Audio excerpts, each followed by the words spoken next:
you are putting out invoices Yep. for staff that have been working for the last 2 weeks, 4 weeks, whatever it might be. Yep. You've got to pay them. Correct. And you're not getting paid for a period. Correct. So there's a lag there and a cash flow requirement, particularly on a growing business. Yeah. 1 year and one rally, they had one level of car, and then the next year, 12 months later, the feedback was, holy fuck, where did that come from? Yep. And they're all sitting in jail now. So correct. generally, price of concrete, price of lumber, we could build it for 20. But this builder's come in and said they could do it for 15. 100%. So who does the fraud? The director. Generally the director. The director will blame the CFO, who'll blame the accounts person or whatever happens. There's only been a handful of cases. I remember one out of Perth where the CFO of the owner, right. and she over 7 years siphoned out like 4 million. Okay. Hi, everyone. We're back again. First podcast for 2025. Today, I have a dear friend of mine, Sam Ralton from Octet. We're going to have a chat today about financing, why it's important. Sam is actually, his company, Octet, backs TRS Resourcing. It's a very harmonious relationship. Without Sam, there would be no Lana the Mustang, there would be no staff, there would be no TRS Resourcing, there'd be no payroll, there'd be nothing. So welcome, sir. Glad to have you on board. Thank you. Well, now, I need to, there would be, but maybe not to the same extent. Yeah. You'd be restricted on your growth. I think that'd be the main thing. Well, let's just get into it. Octet has allowed me to grow in a way that I've been able to focus on the front end of my business. Yep. You and I met through David Clay. Correct. Great gentleman, great broker. We were backed by a couple of people previously. Yep. Good guys, different rates, different products, different relationships. With you, from day one when you and I met, like we had a very honest chat. Yeah, and absolutely. I showed you the book and I said, there's that, and there's Rachel, and there's the tax returns, and you just went, fuck, cool, we can do this. And I think we were signed in a week. Yep. So I want to first weigh, I've never actually thought about it again. When I wanted you on the podcast, I wanted you on early. Yeah. And what I would love to talk about today is why is it important for someone like myself to know someone like you, Sam? Unfortunately, everyone needs finance in reality. Yep. Or fortunately, for our sake, everyone Yep. needs it. Particularly in your industry, it is at my finance. We look at working capital finance. Yep. We look at debtor finance or receivables finance, invoice finance, and we look at trade finance. Now, the invoice finance is crucial for your industry. Yeah, absolutely. What it does is you are putting out invoices for staff that have been working for the last 2 weeks, 4 weeks, whatever it might be. Yep. You've got to pay them. Correct. And you're not getting paid for a period. Correct. So there's a lag there and a cash flow requirement, particularly on a growing business. Yeah. Particularly on a growing business. You can't fund it organically and waiting. Yeah. Well, you can, but it takes a lot longer. The problem is with growth when you're hand to mouth, and especially as a recruitment company grows, so does its obligations and its reporting periods. Correct. And I remember having a conversation with you probably, time flies when you're having fun, 3 years ago where we switched from yearly payroll tax to monthly. Yes. But they did it 2 months into the new cycle. So we had the whole last year to pay. Yep. And we had to pay 2 months within like 6 weeks and then go to monthly. Yep. Oh my God. You guys were awesome with that. You understood the requirement. It's not like I blew it on Mustang parts, but to get us through that period. And that's what I love about the working relationship that we have. Yeah. Because it's transparent and it's allowing us to grow. But early on in TRS, I was limited by, everyone knows my story. I had a recruitment company previously that went bust. Yep. I was deemed a different risk category for a while there. So I had to pay a higher funding rate. But that small, and you look on paper and you go, well, the funding rate there is very similar to the funding rate here and then that, but it's all the back end and all the fees and the charges, and they add up so quickly. So at one stage when I was growing TRS, like the quicker I grew, the less money I had. Yep. The more people, the more costs, the less. And it was doing my benefit. fucking head in. Yeah. And I was explaining, but and when you're, the question I have for you, and I find, we factor our payroll. Yep. Yes, it's a confidential facility, but at the end of the day, I've never had a problem with it. I always tell people I have a factored payroll because I need to grow. Yeah. I always feel that people think that there's when I talk to certain people, they always feel that there's something wrong. Oh my God, you factor. Are you okay? Correct. Yeah. How do you work with that? Like, how do you get over that? We've had to deal with it for a long time. Yep. The reality is I've been in the industry, 16, 17 years. You are one of the OGs of the factoring industry. No, I don't know about that. It's been going for a fair while, but yes, I've been around a while now. And it's always been an issue because the old terminology of factoring, in the early days, it was a lot of work for businesses. There was no technology to assist it. There was handing in every invoice, the factoring company chasing every invoice and being pretty heavy-handed on chasing them. Oh. So I'm having PST. I'm having flashbacks. Not always fun. But that's the reality. So it got known as, the last resort for funding. But it's not. No, it's not. Beautiful It's developed a hell of a lot from there. Now there's a lot of people, and you're one in particular, who has a confidential facility that no one knows unless you go on a podcast. My podcast, my rules. Correct. So there's a lot of businesses, and nearly every labour hire business in Australia, no matter what size, has a facility that is pegged to those invoices in some way. 100%. I'm surprised how many of them are shit scared of that getting out there. Yeah. And it's oh my God, we're going for a tender at the moment. Yep. It's a big Melbourne tender. If we get it, it's great. But during the tender process on that, I've declared we are backed financially by yourselves. Mm-hmm. I'm happy to disclose that to you because I think in this day and age now, recruitment companies, okay, it's a very cash hungry business. It is.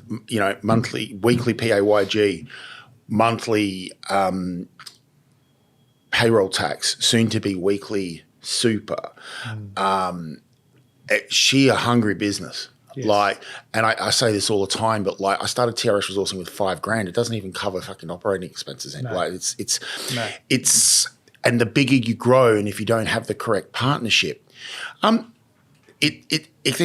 a good success story of Octet, and absolutely, and I've always said to you, if you needed to use me as a reference, go for it. But what other industries do you think would really benefit from the facilities that you offer? And because you offer a rate of things, we only take one of your products. Correct.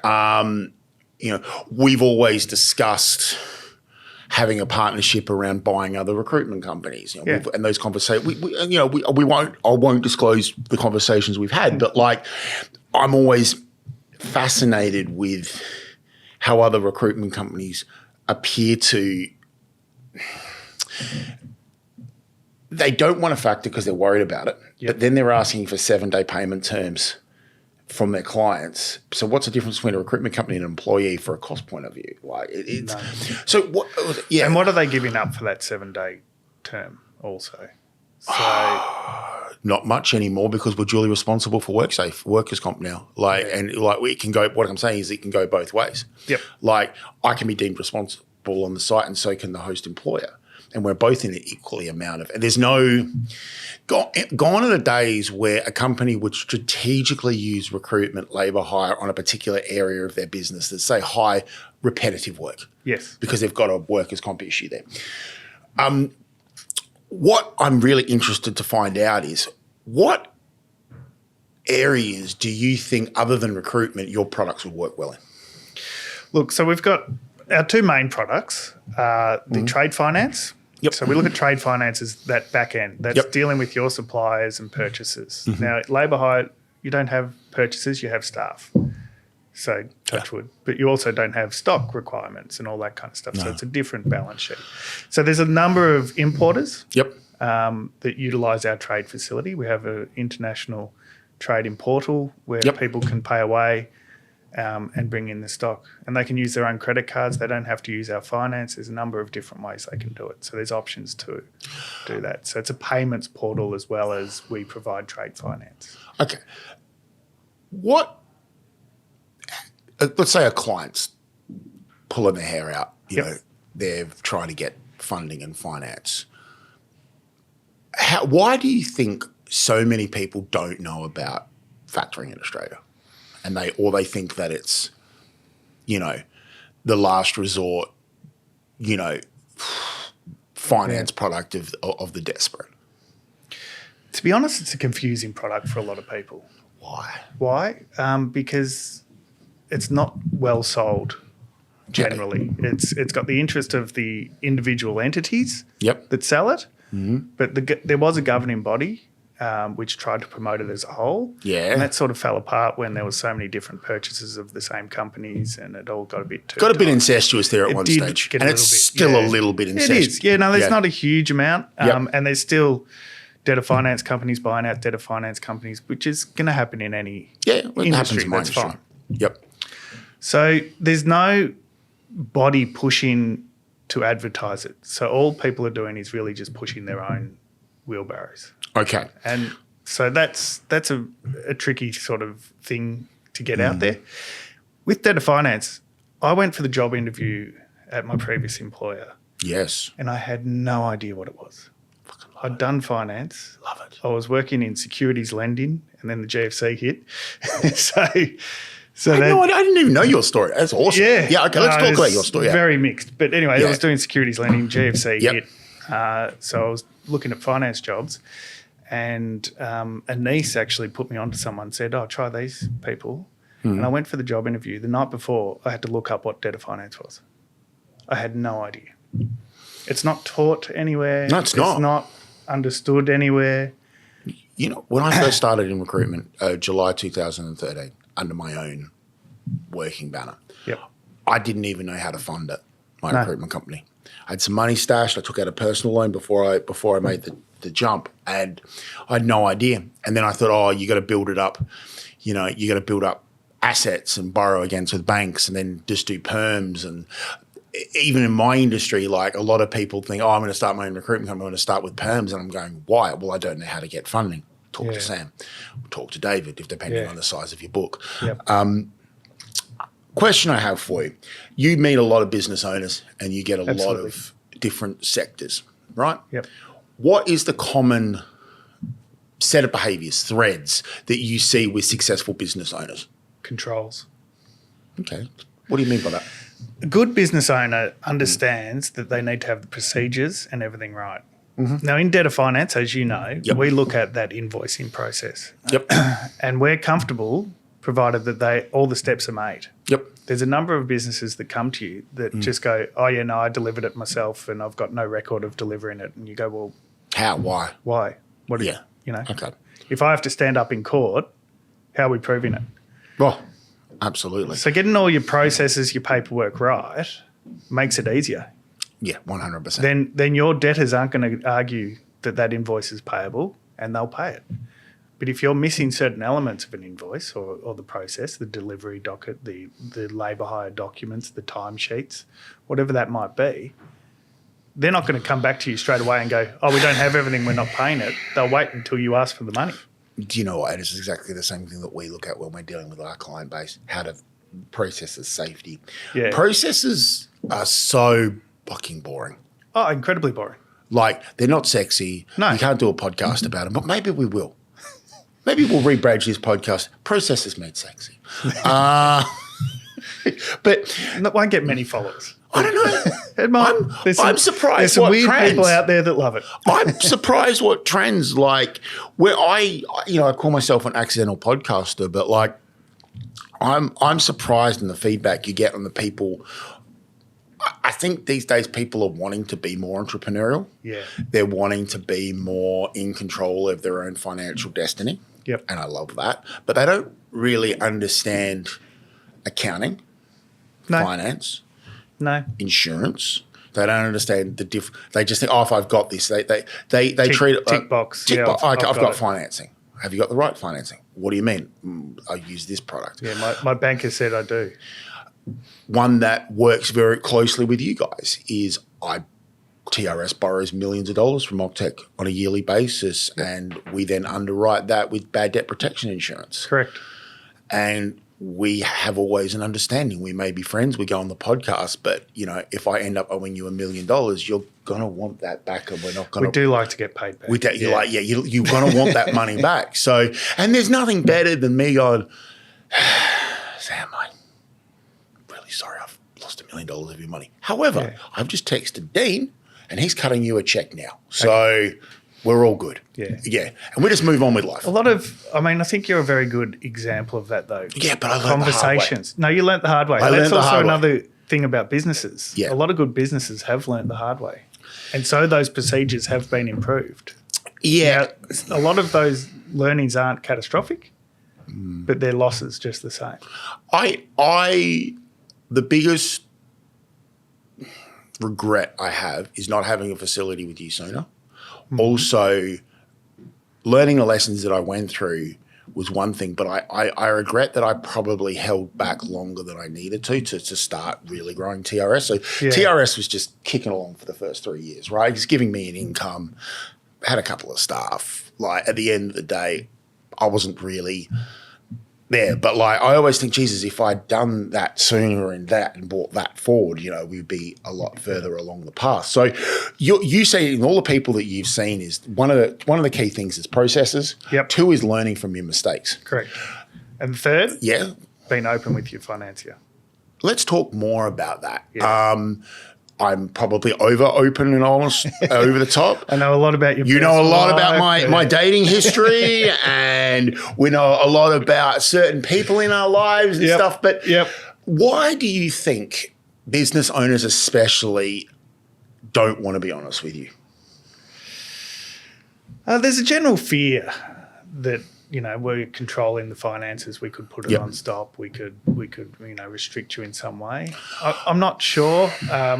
A lot of people want to be fairly private in their dealings. A lot of them are dealing with confidentiality clauses that may be at risk. There's a number of different reasons. And some people out there are dodgy. Let's put it out there. As long as we're not, trading in against sanctions, I guess, or sanctioned countries or products, or we'll see all that anyway. We generally delve into a business pretty deeply to begin with to understand them. Yeah. So once you're on board, we can relax a bit. We know what we're dealing with. So we generally discover so much in that initial step. I you know what? And I can declare this now. God, fuck, Rachel was skeptical when I brought you guys on board. My CFO, she's like, fuck, they want all this information. I'm going, and? Yep. They want this. And I've had this relationship with our previous company. Yeah, but we have to leave. Yeah. And I want to go to this facility. Yeah, I know it's a good product. Are and they questioning my work? Yeah. And I'm like, Rachel, they're not fucking questioning your work. If anything, they just want to make sure this deal is as good as it looks. A lot of it is just we have to tick boxes too. Fuck yes. Mate, so we will ask for a lot of information, but it will generally be, okay, that looks good. I always think of your management a bit like John Wick, the Continental management at Octet. I hope I never have to meet them. You will. They're fine. I'm sure they are.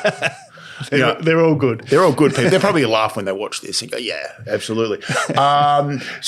Behaviours. Every finance team has a credit department. Hell yeah. And I love and every finance company needs person in that credit department because that keeps everyone in line. If you left it to sales, we'd put out a lot of money, but we may not get it all back. I think that's what your competition did. There's a few cases. Yeah, there's a few cases. I mean, and in your history of funding companies, it's really a handful of times, from my experience, that something really goes pear-shaped. Yeah. Like fraud. I mean, it's hard to defraud financiers. I mean, I don't know about that. Okay. Fraud's still a big thing. Yeah. Fraud's still a thing. Yeah, okay. It's not hard. It takes a lot of work to do it. and eventually it does get caught. So a lot of the time people just make a small little fraud and just go, let's put in this fictitious invoice because I need another $1,000 for something. And it's not big money either. No, it starts out small, typically, but it gets bigger and bigger. They just keep going. It's like Road Traeger with a 888 account, I guess. Like it's... But the people doing the fraud are thinking about it 24 hours a day. And as a financier, we're looking at all these different clients and looking at them for a certain amount of time. We have tech that looks at all the abnormalities in the book and all that kind of stuff too. So it's a lot easier in that regard. But there are a million ways, if someone's really keen, to try and have a crack. It gets caught, and generally we get out pretty early or find out pretty early, but we do need to be mindful of it still. Is it people that, I mean, I don't know that many, well, I don't know that many fraud cases in recruitment. It would all, I'm just trying to think for Tish's perm invoice. There's some payroll big ones. Yeah, payroll. Yeah. Payroll, as you know, I'm not keen on outsourced payroll for that reason. Yeah. Okay. And there is a very big famous case out of Sydney. Yep. that involved a significant amount of money. Correct. But I guess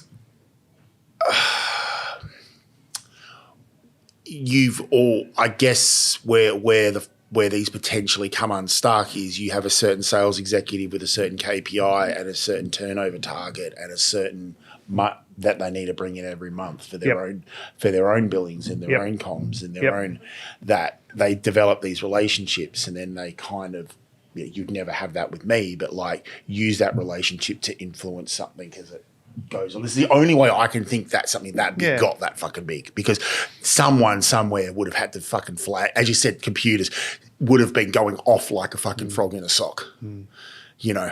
And the case that you're talking about, I know through the car scene, and 1 year in one rally they had one level of car, and then the next year, 12 months later, the feedback was, holy fuck, where did that come from? Yep. You know, and they're all sitting in jail now. So, God, this podcast took a turn today. Guys, if you're watching this, here's a big top tip. Don't defraud your financier. Yeah. It won't end well. No. They won't come and visit you in jail either. We don't take kindly to it. I think it's a bit rude. Well, MB. It's a bit rude. Like you're trying to build a business. Like I think entrepreneurship, I've never seen it badged so sexy.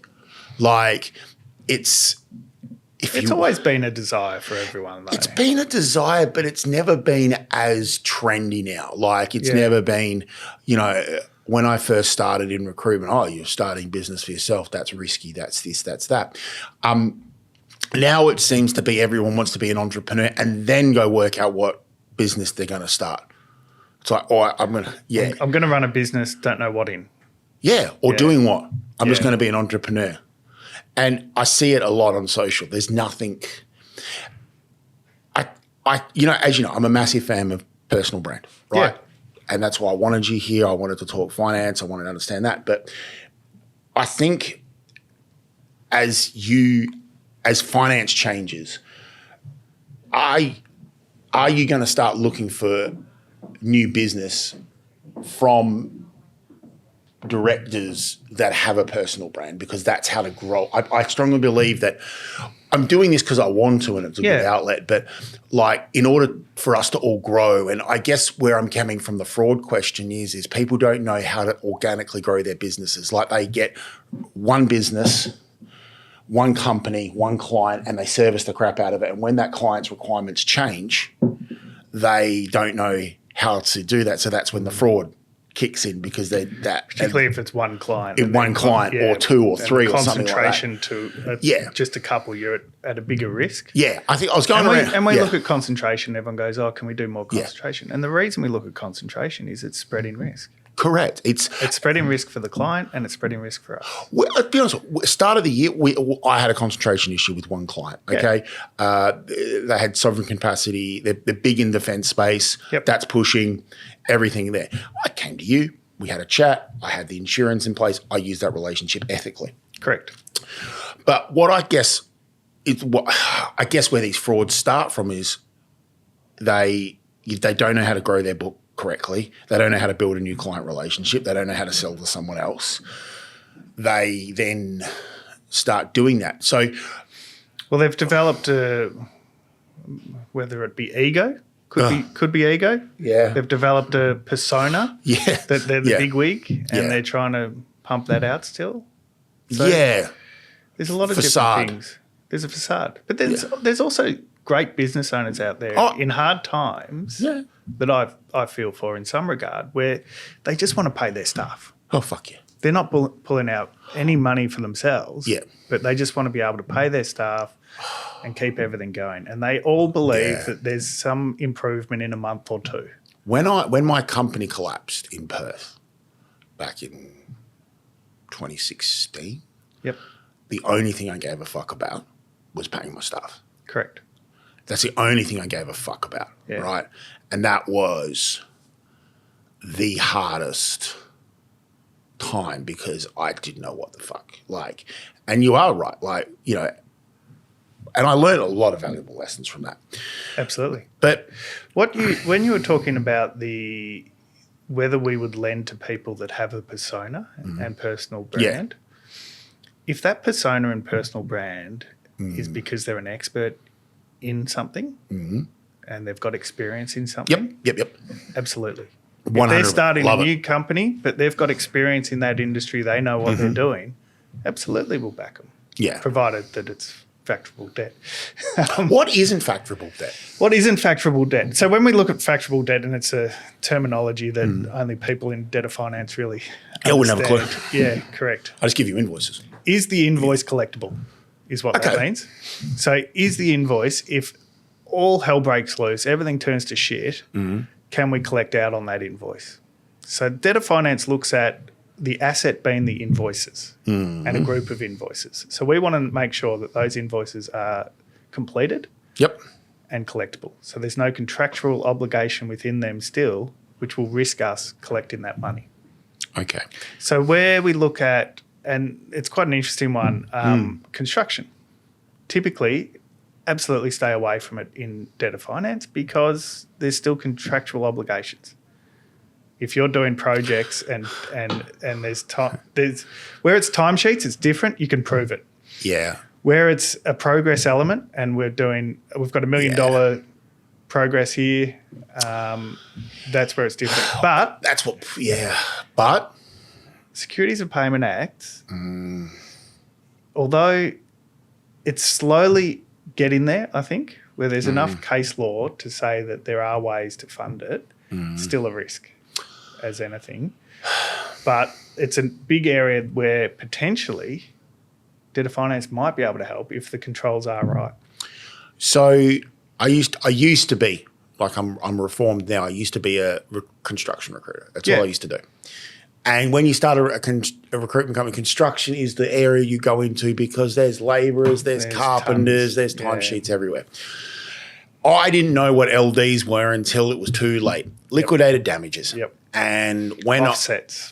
So I ran up 2 entities, same company, 2 different ABNs.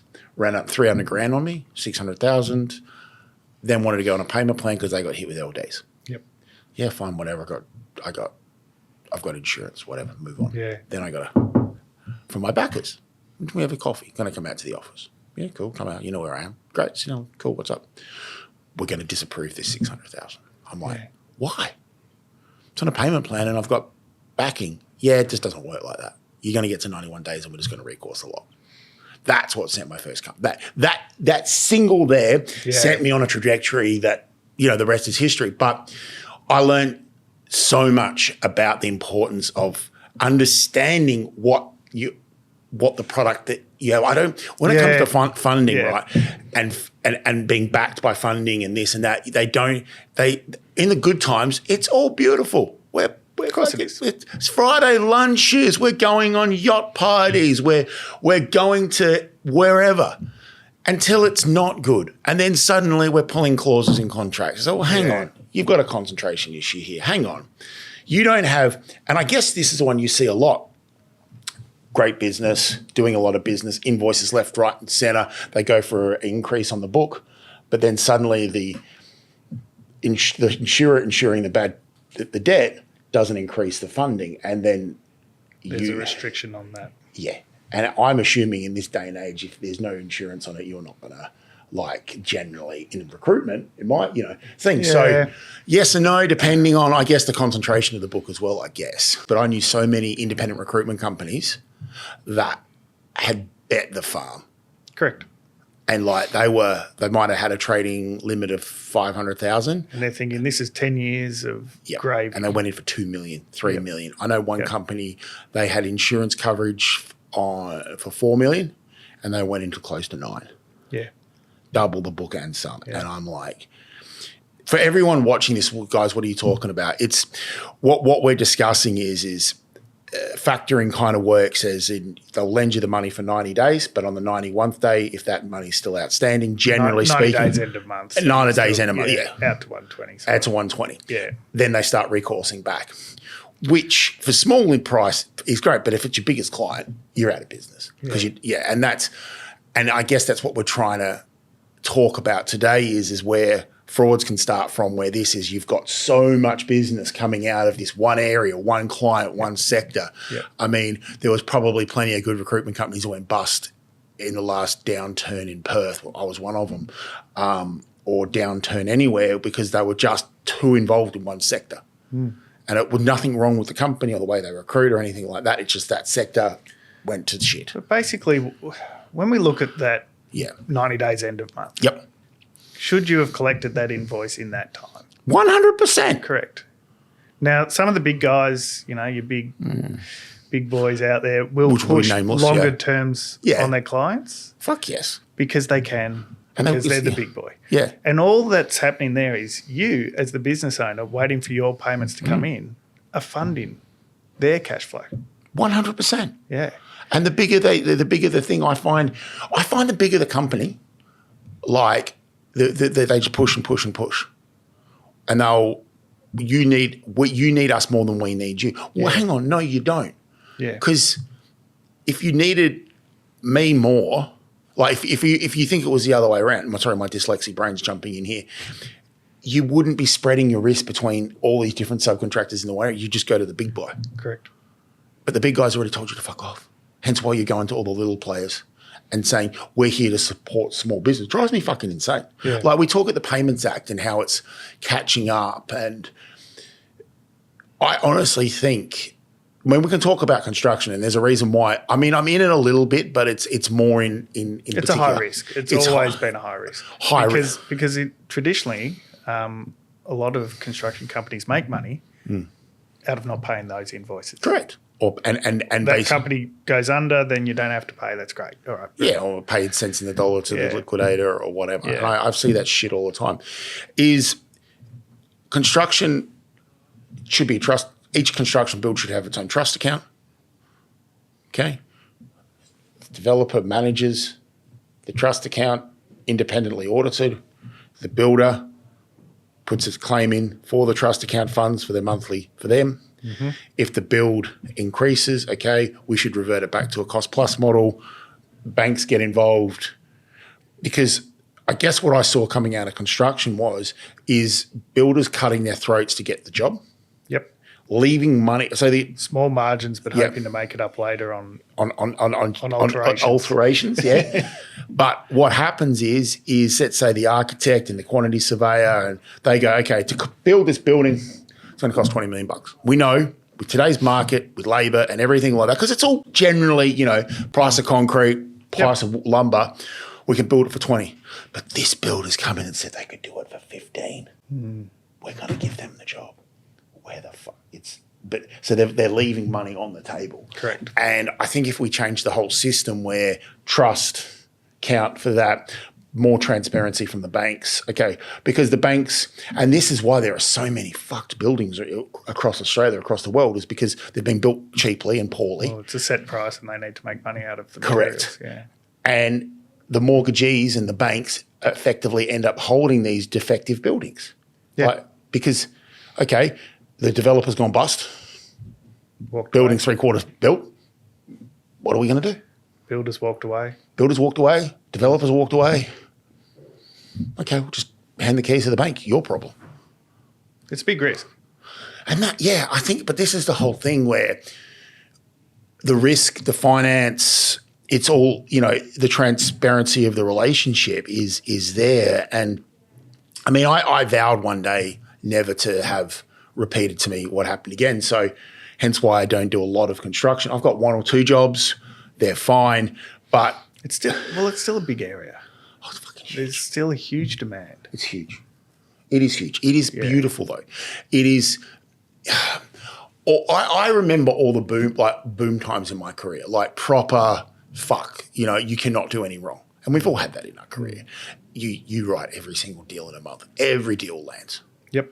And there's money in it, and you go, fuck. Why can't they all be like this? Yeah. You get home and you're just like, fuck. And other times it's like, I can't land a deal. Same in recruitment, right? But I remember all the really big boom times, it's always been linked to construction. Yep. Because there's so many people involved. Well, in Perth, mining and construction just control it all. Yeah. It does, but now I think it's bullshit that they think this trickle-down economic model works where, the big people build the stuff and that trickles through the economy and everyone. And they'll take care of the little people. Nah, so in WA, we could talk about royalties. All that money gets shipped out overseas. Like that. Yep. I think it's crazy that we have gas shortages in Australia. Fucking batshit crazy. On the west side of this island, we're exporting, and potentially on the east side of this island, we're importing from another fucking country. Yep. Like, what the fuck? There's a million cases like it where you just go, what are we doing? Yeah. What the fuck are we doing? Or Queensland, or this, or that, or we can get. But it's all linked to finance and it's all linked to economy. It's not all doom and gloom. So we do talking. What areas in Melbourne, Victoria, at the moment, are you seeing from a growth point of view in financing? Everywhere. Not doom and gloom at all. I think the back end of last year there was a lot of caution. Fuck yeah. A lot of caution. Yep. And business owners love an excuse to be cautious in many regards. We'll have an election coming up and everyone will pause for a minute and then the election will be over and nothing will change and everyone will get going. Premier, by the way? I don't know. Jacinda Allen. Oh, is that her? She's still in power? Yeah, she's still there. I've just turned off after fucking COVID times. I had enough of politics. Yeah. So there's always a reason to do it. And there's a lot going on in the world. Yep. Hell of a lot going on in the world. A lot of uncertainty. But businesses have realised that there's still great opportunity. Yep. Interest rates are high, yes. Inflation's high. Costs of funds are higher. Yep, absolutely. But what that's doing is there's a cash shortage also. So from our perspective, we're seeing a lot of inquiry. Through January, February. January, typically we don't see any because everyone's on holidays. We saw a lot of inquiry through January. I had my biggest January personally as well. Yeah. Like I was recruiting on holidays. I was like, fuck, I don't mind it. It's in my best interest. But everyone decided to keep working through it. Is that because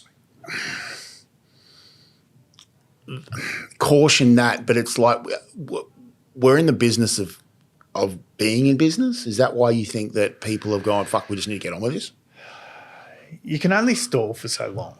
Yeah, okay. You do want to grow, and without growth, what are you doing? You can sit back and do nothing, but you want to grow. You want to improve. Every business owner wants to improve their business. Yep. So new clients, new ways of doing things, new investments in technology. Yep.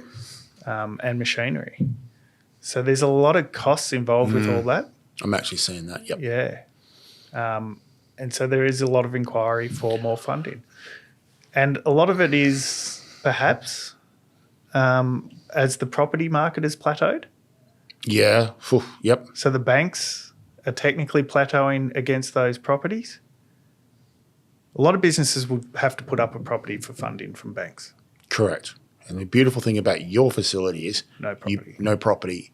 You have to sign a personal guarantee, okay, guys? Of course you do. So if you're watching this going, free money, but the reason you still have to sign. The reason we ask for a personal guarantee. Yeah, because you need to be involved. We expect to get out on invoices because we know. The reason we don't get out on invoices, fraud. 100%. So who does the fraud? The director. Generally, the director. The director will blame the CFO, who'll blame the accounts person, or whatever happens. There's only been a handful of cases. I remember one out of Perth where the CFO was the girlfriend or the wife of the owner. Right. And she, over 7 years, siphoned out like $4 million. That's good going. 7 years this thing went for. And she was shocked that she got charges put against her and put in jail. I could believe it. Oh, you kidding me? You took fucking $4 million. I'm keeping the relationships off. I believe the relationship ended badly. Yep. And she was surprised that she got asked to pay the money back as well. Yeah. But that's why we ask for a director's guarantee. Because we want to know that you've got skin in the game. Oh, 100%, mate. We're not wanting to go after you personally, but if you're doing something wrong, well, look, that's what we're not writing the invoices. We're just funding them. Yeah, but that's why. But the thing is, right, and a lot of people don't realise this. We all have a higher power to report to, which is ASIC. Correct. Okay, you might, the ATO, yes, to a certain. As I always say, there's three things that scare the shit out of me. One is the ATO. Yep. 2 is Rachel, my CFO, and 3 is my mother. But really, I should add fourth to that because on top of all that is ASIC. Okay, and we all have high powers. Regulations, and when I went through my liquidation, I had the fucking Riot Act read to me, and you sign when you start a business, you sign the paperwork, you go from there, right? You don't even fucking read. Well, I never did, and I don't know anyone who had. Is your charter, what you are actually responsible for? Yeah, whatever. Fucking, we're an entrepreneur, man. Open the top drawer, chuck that in there. Never forget about it again. You'd fall asleep so many times you'd never get through it. So, but that's it. So, this is why it's important to have a funding partner like yourself. Yeah. Because there's plenty of people out there that will lend you money. Like I get. There's a million different options for finance now. Anyone can get finance. It's a matter of how much and from who. I always just send you the funny ones. I don't send them all to. I just send you the ones I'm like, I just got asked this today, and I'm like, there's trouble over here. Yeah. Oh, but it's like I'll speak to someone and I'll go, oh, who do you use? I use Sam from Octet.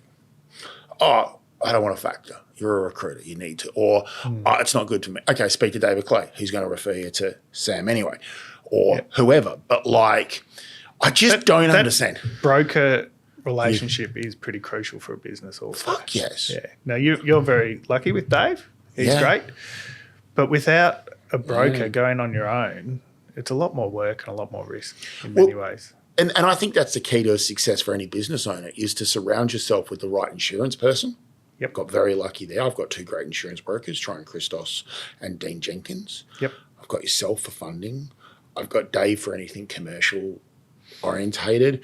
I've got a great CFO accountant. Fuck.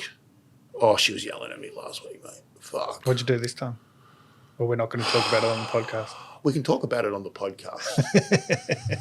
But I was telling her about my car rally commitments this year, and she fucking went, what? I said, yeah, I've got 4 rallies this year. I need an outlet. I can't just do the podcast. Yeah. She was like, you fucking just don't even start.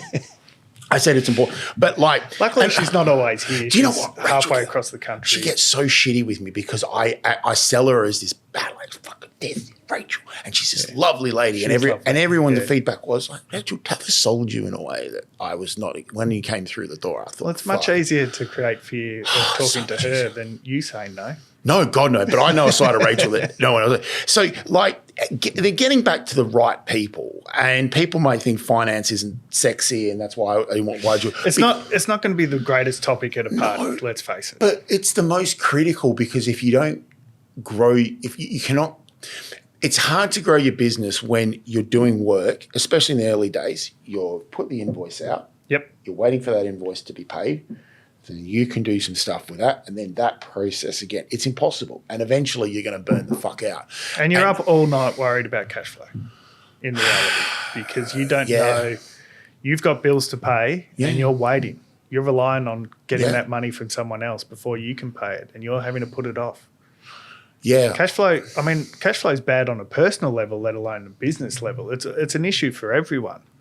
But I also find, and the more that I delve into this topic, and we've kind of briefly spoke on it before, people that front hard, okay? Yep. Now, I'm really sorry if you have one of these cars, but generally speaking, in my experience, anyone that's owned a BMW X5 or a Range Rover Sport has generally ended up owing me money. Most times. The one car that is the most brought in for not paying funding, Yeah. the Mercedes AMG C63s. C63S. Okay. Yeah. Bad car to take on a rally. They got radiators at the front. They get one little stone chip in them and your rally's over. Really? They're the most. But then C63. there's a lot of cars, you're right, there's a lot of cars where you end up being short. You're not making money on it. We're getting very off finance. No, I love it. I had an Audi previously and I thought, I'm a big swinger. Yeah. I can have an Audi. It's going to be great. I loved the car, great engine on it. Car. Yeah. But it cost me a fortune. Yeah, a mate of mine had an Audi, took it in, beautiful car, full seat, $23,000 for the ceramic brakes. Yeah. Just for the brake Mine sets. wasn't that bad, but I didn't go that model, mate. But they chucked the service in for free, though. Oh, that's nice. That was nice of them. Yeah. But Fuck. with that, I'm just like forking out cash constantly, just thinking I need that beautiful car. I then went and got a Hilux. I remember this. It's the best thing I've ever done. Because You I know don't every little noise on the Audi annoyed me because it should be perfect. The Hilux is just great car, doesn't really cost me much. It's held its value. Well, yeah, you could probably at one stage. Maybe I'm maturing. Or maybe it's a midlife crisis. Please. I'm not sure. I'm also I'm guilty of my midlife crisis. But like, geez, the Hilux would have been worth more than you paid for it during COVID. Yeah. You could have made a lot of money. I could have sold it for more. That was crazy. And I had like 30,000 on the clock. That's a crazy thing with cars. Though. Yeah. But I've never experienced that with cars. But isn't it weird? As you know, you start meeting more people, right? But you start seeing these patterns. So new business. We'll go out and check it out, see if we want to do it. And you just see this behaviour. You know, I'm always when I go out and see a new client. If it's rare for me to see a new client because I generally don't like seeing a client until I've made a placement there. Yep. Just because you commit to me, I'll commit to you. Or we'll do that. But like. It's more, and then I'm always looking in the car park. Okay, what cars are parked here? Yeah. And I'm looking at things like how clean is the building? Like, is the car park? But it's all little things Do they like take care in what they're doing? Exactly. Yeah. You know, are people happy? Is it that sort of thing? But I guess with finance as well, it's a similar sort of thing. You know, how desperate is someone for this? Like, why do they want to settle this deal today? Why is this urgent? Why is it that? Like, why? Reality is, if you're anyone, Yep. someone's asking you for cash, Yeah. and you go out there and see a Ferrari sitting there, but they're short on cash, you're going to start questioning what their behaviours are. How many times have you seen someone having a Ferrari? You'd be surprised. I've had someone come to me really desperate for cash and said, I can put up some Lamborghinis as the asset to back it. I'm like, no. If they were Countachs, Diablos, done. Great car, but why are you so desperate for cash and you've got this habit over here? I find I'm going to be careful with this. No, I don't. Fuck it.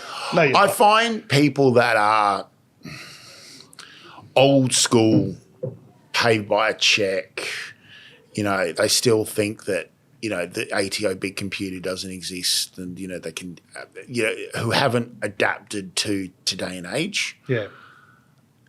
they're going out of business at an alarming rate. Like I'm surprised at the amount, if you've noticed it, like you know, how many companies have gone out of business just because the owners can't be fucked? They've just given up. Good businesses, right? Yep. And you can understand in some regards, they've been there 40 years. They think it's worth a lot of money. No one wants to pay them for it, so they get a little over it. Yeah, and it's also hard to value a business that the owner like hasn't put this, as you say, the systems, procedures, hasn't grown the business, hasn't got the correct funding in place. Like put in the marketing, put in the market. Yeah. They own the building outright because they bought it fucking cheap in the 80s. Correct. And they've never touched it again. No. And then then obviously the bank comes along and just gives them a line of credit on that building because how can you lose? Correct. You know.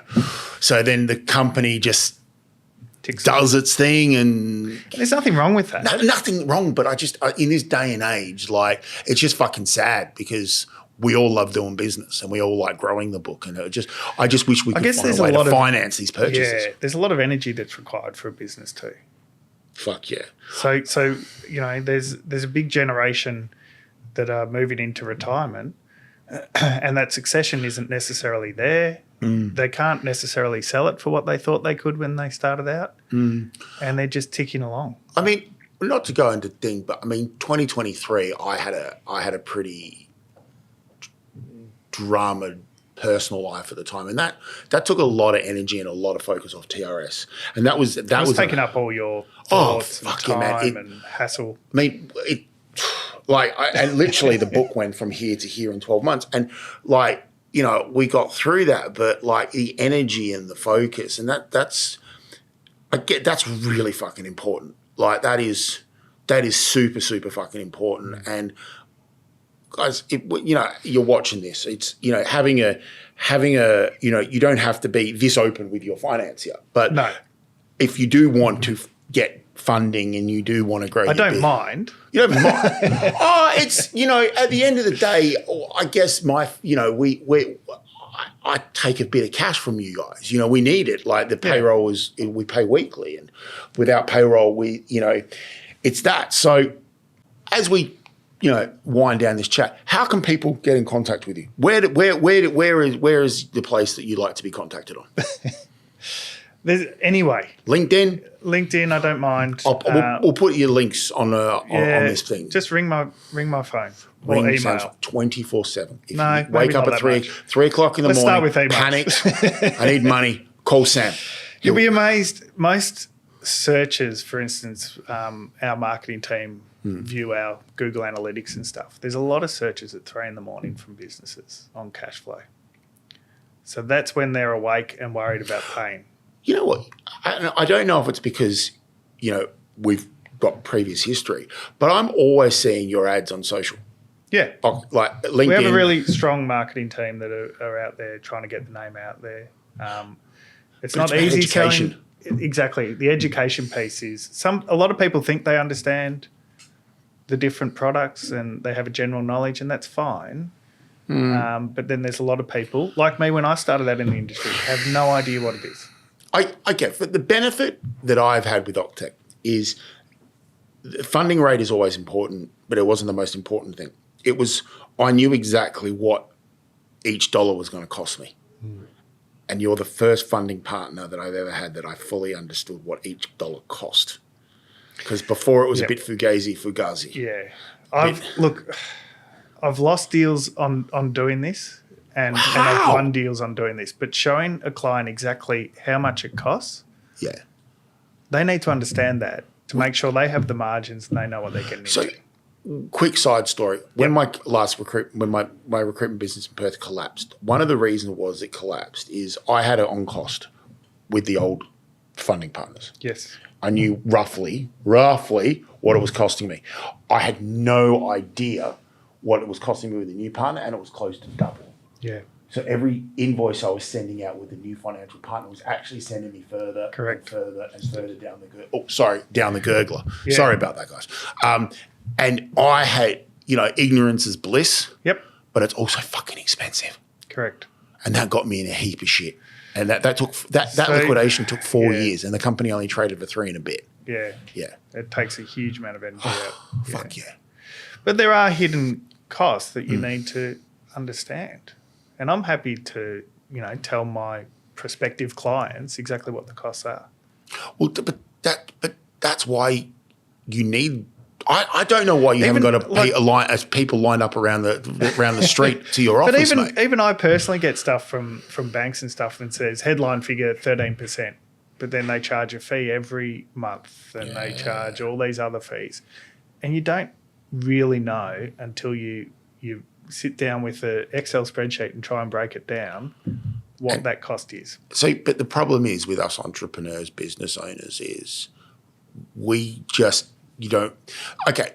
business owner that probably understands their business and their finance is a very strong business owner. But I don't.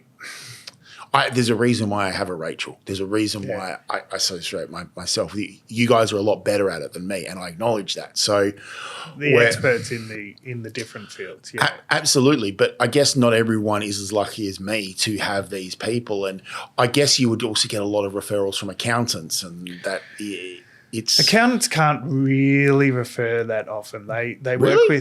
work with brokers more. Okay, that's a good. And so the brokers go out and find the finance because an accountant can't be seen to be pushing someone into any finance line. I guess that. Is that a problem? Yeah, it is. Because I guess it's, okay. Hence why I have a broker. But there's a lot of brokers are so important. Work closely with accountants. Now, accountants, we've tried to crack it as a source of just pure straight leads. Yep. And it's very hard to do. A lot of them may just concentrate on tax and doing the tax for it. Some are very good at the company sort of advisory and helping them, but they're generally very conservative on where to get funds from. And that's not always helping the client grow. But I think this is the reason why people don't understand what factoring is. Because everyone's so, it's conservative, it's this, it's that. I mean, if... we talk about productivity in Australia and it's an issue. I think one of the reasons why productivity is an issue in Australia is because companies don't have the correct funding to fund their growth. Yep. So they're always conservative. Oh, hang on, if I grow at this rate, it's gonna cost this, and then I'll get that back. It's like, I think at the end of the day, there's a fear of the unknown and taking on a cost with that fear. Yeah, at 100%. I've thoroughly enjoyed our chat today. Is there anything that you would add? Anything that you want to keep? We can keep going. No problem, man. We could go for it. I mean, the Christmas special went close to 3.5 hours, but that was messy by the end of it. The boys started drinking pretty early on that one. I was expecting to do shots for wrong answers or something like that. No, I did think that, but at the end of the day, probably not the time. Not that I know. I figured it's like. And we are starting at 11 a.m. We are starting at 11. But, I mean, I'm just trying to think, like, the biggest relief that I had when when we got the right funding package, because I've had, we've all got stories with funding partners, and, to the funding partners that have backed me previously, thank you. It didn't work out. It's a bit like the ex-girlfriend story. It's they had their benefits. They had the benefit. They had this. They had that. But at the end of the day, there's a reason why we're not together. Yep. And I think we're going into our 4th year working together. Third. Must be. Yeah, I think this is our third, 4th year. So anyone that's thinking about, I need a new funding partner, the answer is no. But thank you anyway. I'm happy for you to look around, but but why? Like, I think you guys are the gold standard when it comes to factoring products. Yeah. Look, I'm confident in what we do, so I'm happy for you to look around. And this is going to sound so fucking dodgy, but your money's clean. It is. It's not, clean. And what I mean by clean is it's not a panel of private investors. No, because private money is sometimes we can. It's old family money. So that backs it. Yeah, and then we have the mezzanine debt. Yeah, that obviously is required because we need cash flow too. Well, 100%, and What I love about your product is it's clean, it's easy, it's not anyone's personal money. It's just, and that's because I always, I speak to a lot of business owners and you say, I've got funding from this family, or I have funding from this source. And I'm like, it's so attached with strings. And it's like, they almost want a say in how to run your business. Well, the big risk with any of that is when do they want their money back? So private equity, for instance, they like to churn every 3 or 4 years. Yeah, I don't think so. They have to sell every 3 or 4 years and find a new buyer, and then you've got something else going on. If you're lending off individual private money, they might need the money at some stage, so they'll come calling for it. And generally, those loans are just a term loan, or they're just here's $2 million and you're paying 15%. But when they come to collect, how do you get that $15 million back to them? Oh no, $2 million or whatever it might be. Well, the issue is with private money, because I've had private money offers. I've had big private money offers, and I'm like, oh, we like what you do, we're happy to invest, and I'm like, no, because at some stage, somewhere, but you've got bad debt protection insurance. Yeah, but somehow it's so the key to invoice finance is the company is funding itself. Correct. It's not you. No. It's not someone else funding it. It's the invoices in it, which are the biggest asset in any business. Yep. The invoices are funding themselves. So you're bringing in the cash flow earlier to start investing more, to bring in more invoices and grow from there. Absolutely. And I think... And that's good when a company goes down also. Yeah, happened to us last year. Because when the company, even when it goes further down into liquidation, effectively it's, correct. But effectively it pays itself out. So you don't end up losing your business and your house. So what happened when I lost my first recruitment company in Australia, that's what happened. It went into liquidation. There was nothing further that had happened, and it actually paid itself out. And because I thought, I'm going to be left with quite a large debt to my backers at the time, and it turned out it all got sorted out, and but that took a long fucking time. It can. And you know what? The backers who backed me at that time, I am still friendly with him to this day. It's good. I see him. He sometimes comes and drinks at the same place I drink. We catch up. It's all good. There was never. Is it a certain place in queue? Yeah, it's a certain place in queue. I tell you what, if I am the easiest person to find in queue, so if you're ever looking for a job as a recruiter or you want to learn some business wisdom, I'm generally at Bar Arbor on a Saturday. Yep. And that's good because we all fuck up in business, right? Yeah. And as long as I'm a firm believer in having the right partners. Absolutely. And people believe... And varied partners. But at the same time as well, if something doesn't work out, it's okay because it can be unwound. It's not like I've borrowed millions of dollars of Octet and the invoices don't exist and I've run off to Cuba. But I think Australia's got an extradition treaty with Cuba now. So, whatever. You'll have to plot a better area. Oh, yeah. Where did Scafie end up? Mallorca. Yeah. But it's nice. It was nice, but I don't think there's anywhere left much in the world you can go. So, no. But I guess what I'm trying to say, guys, is I wanted to bring Sam on today. I wanted to explain why we do the finance that we do. I want to explain the benefits of it. Factoring isn't that deep, dark, scary thing. I wish more businesses would do it. Yeah. Because, if I ever bring on a client that I don't know, I always run the name past you just to say, have we had any history with these guys? No, yes, no, maybe, potentially.